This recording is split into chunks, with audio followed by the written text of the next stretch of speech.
Staying connected. How do we stay connected to this aliveness inside of us? And if we stay connected, this helps us to become not frozen, not unconscious, not out of touch with ourselves, as we can be. So how do we reconnect when we've gotten disconnected?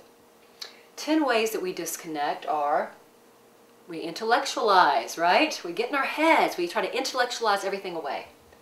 We deflect, the blame game. It's your fault, it's your fault, it's your fault, it's your fault. Instead of really self-reflecting, we deflect. We use fillers and numbing agents, which we talked about earlier. We numb, we fill ourselves up with things that really won't help us. We get codependent or caretaking, try to control more than we can control. Some people oversleep. They sleep to disconnect. Just shut the world out. Sleep, sleep, sleep, sleep, sleep. Especially people who are depressed do that. The busyness. Stay too busy. People who are anxious tend to do that. We sink in self-pity. We kind of get stuck in this victimhood. I'm a victim to my life. And we get stuck in that self-pity place. And that disconnects us. Of course we're going to feel bad about things at times. Of course we're going to feel victimized at times. But again, feeling it and allowing it to flow through us as opposed to getting stuck in it, it will help us stay more connected. And we tend to over-personalize. Like, I've done something wrong that this is happening, when in fact that may or may not be true. Shallow breathing is another way that we disconnect. We don't breathe deeply, and we just breathe from up here, from the neck up, and then we don't feel connected to our whole self.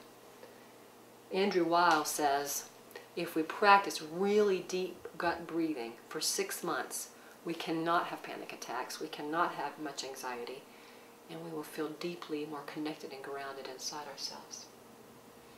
Power and control games are another way we disconnect. Getting power and control.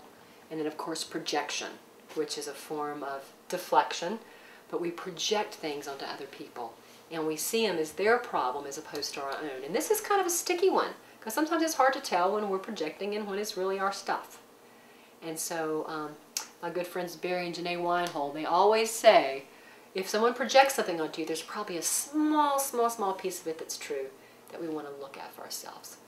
But we also recognize that people do sometimes put things on us that aren't ours, and we do the same for other people. So we want to be real clear about that and look deeply to find the truth about that. So how do we stay connected?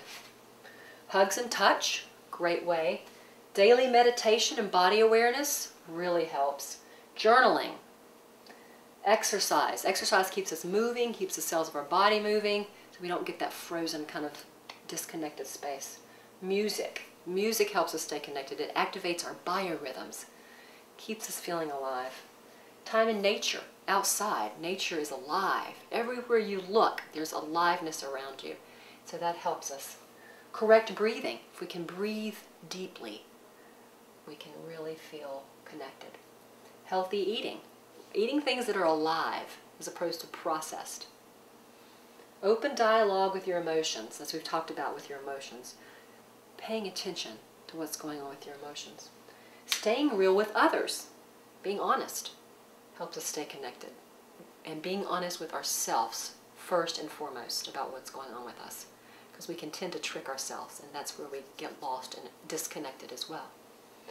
And then of course the good old Al-Anon saying, clean your own side of the street, which is all about finding out your part in a certain situation and being able to self-reflect about that and do what needs to be done to correct, course correct, clean that up.